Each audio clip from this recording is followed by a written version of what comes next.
Hi and welcome. In this tutorial I will show you how to replace your broken needle on a CB400N, CB900F, CB1100F and R and CBX.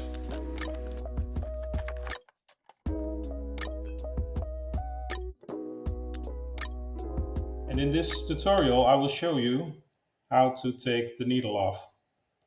In this case I already took care of the crimping ring, it's already loose. I'll take it off. I will demonstrate how to take it off in a nice way so you can reuse it in another video. But for now, I will only cover taking off the needle. And for this, you would need a JIS screwdriver. A JIS is a Japanese standard for screws like the metrics. In this case, all Nippon Seiki and Nippon Denso gauges have been fitted with JIS screws.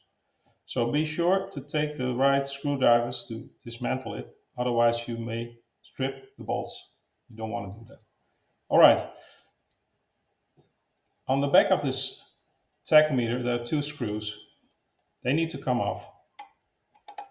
Just take your JIS screwdriver. I'm sorry, I'm Dutch, so over here we call it schroevendraaier. That's why I just pronounced it the wrong way.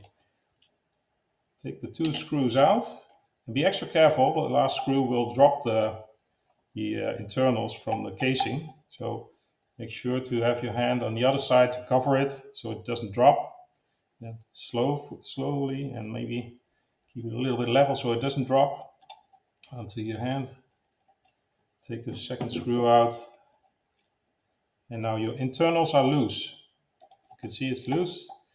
Now carefully hold it on the bottom side and then take the instrument and carefully lift it by the dial.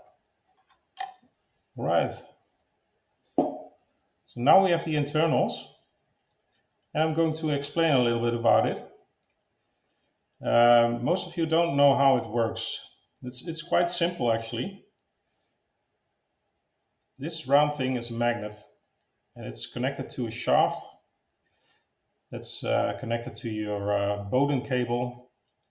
And when this rotates, the magnetic field will agitate an aluminum cup that's over here. And that will pull the needle to a certain position. The needle is also held by this spring, this clock spring. And what will happen is when this magnet is rotating fast, then this cup will want to follow. There's some forces that take care of that. So the spring is trying to hold it and the magnet is trying to pull it. Now it's very important if we're going to take this needle off that the position is maintained between these two. All right, we're going to step 2 and that is taking the needle off. Before we do that, I earlier mentioned the position is very important. We're going to mark the position of the aluminum drum to the base. So I'm going to put a line where it is now. And it needs to go back there. Don't know if you see it. I'll make it a little bit more visible. It needs to go back the way it came out. So now it's marked. And now I would suggest you I actually saw this off a Bowden cable.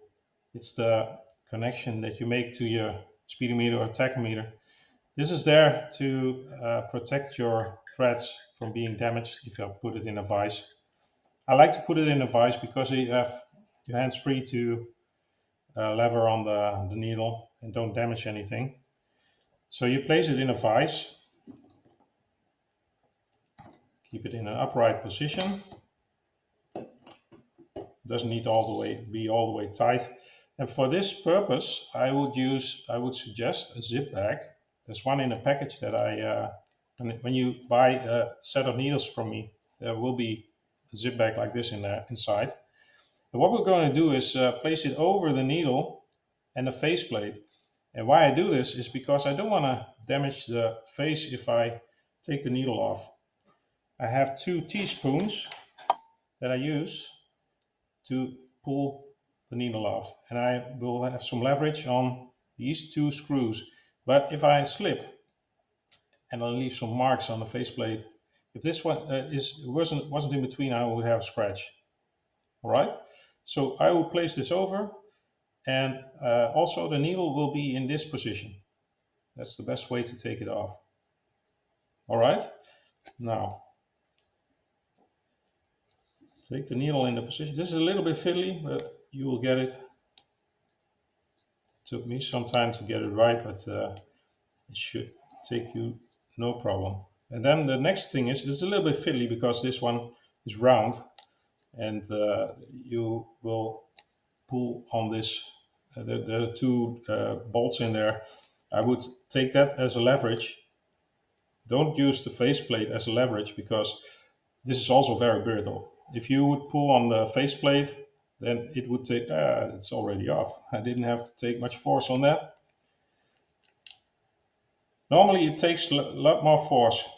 You have to be pulling on that and keep it centered next to the shaft of the needle, and then gently but forcefully pull it off, and then you have the needle.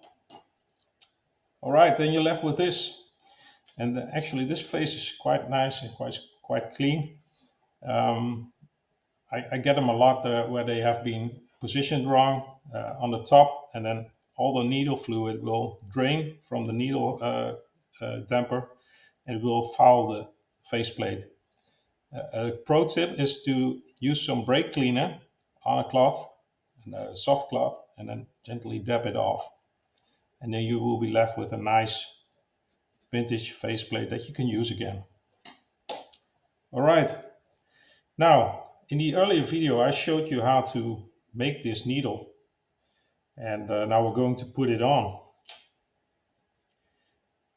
As I mentioned earlier, it's important that you put it back in the same position that you took it off. And why this is, you see, if I put it on, it won't be in the right position. If I would place it next to the needle, you will see it's not going on, it's going to lift. Now for this I will have to take it out of the vise again and take a look where the mark is. And you see it's way off. If I put this on just lightly, then I can still move it around a little bit. And now I will turn on the aluminum cup in such a way that I get back in the right position. And when I'm satisfied with that, then I just gently push on the center of the needle. Now let's see if this is anywhere near where I want to be. Yeah, that's quite nice. All right. And now the next step would be taking a little bit more pressure on it, but please be sure to keep this in place.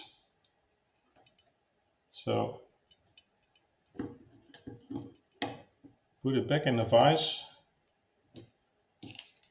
and then apply some pressure. Be sensible about it. It's a delicate instrument. Need to take some force, but not push it all the way through. So just take it up in the upright position and try to keep it centered, your thumb, and then gently but forcefully pull it down. All right. And in this case, this instrument has had a leaky damper. So you see there's some other work to do. I will demonstrate that in another video. This was only for the purpose of showing you how to mount the needle. All right. If you like this video and you want to see more, then please like and subscribe this video so I can make another video on it. I'm already in the making of taking the outer shell off. So please like and subscribe, and I'll be back with more videos on how to do speedometers and tachometers. Thank you for watching. Alright, and that concludes my tutorial on how to replace the needles. If you like this video, then please like and subscribe to my channel, and I will keep you updated on further videos. Thank you for watching.